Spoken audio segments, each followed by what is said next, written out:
Hey everybody, Dr. Diane Mueller here, and in this video we're going to talk about mold and toxic metals and who has a tendency to actually develop symptoms from exposure from things like mold toxins as well as from toxic metals.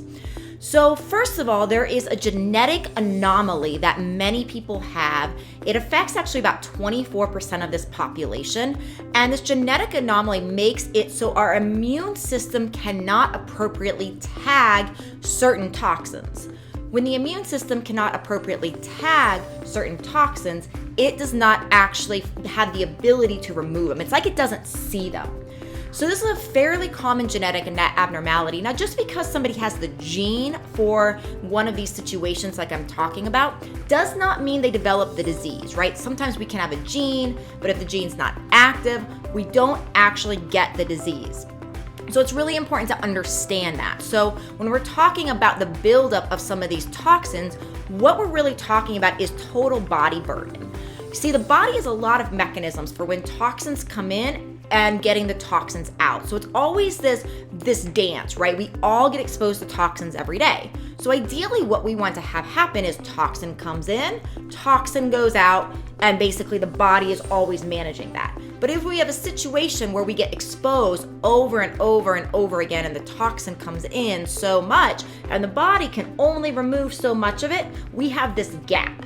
And that's basically where we say sometimes in health and medicine that the total body burden of the toxins, the total amount that is filling our toxic cup has now gotten so high that it's difficult to actually remove the toxin, and that's where we can get symptoms. Now, you don't have to have the genetics that I'm talking about. You don't have to have the genetic anomaly for this to happen. Sometimes the toxic load is just more than our body can keep up with.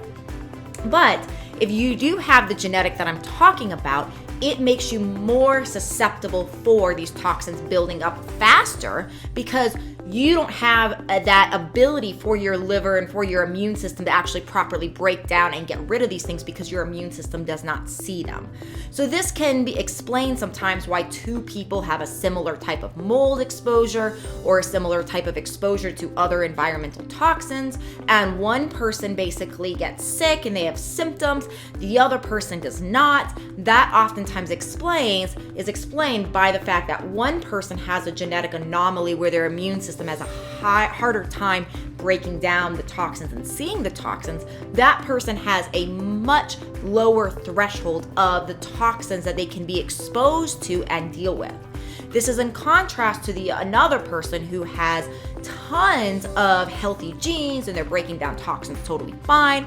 And that person typically can handle a larger load before their total body burden gets high enough that they get symptoms. But either way, either the genetic susceptible person or not, either way, either type of person can have situations where toxicity has built up higher in their body than their body can handle due to this total body burden issue. That's it for now. If you like this information, please subscribe. See you in the next video.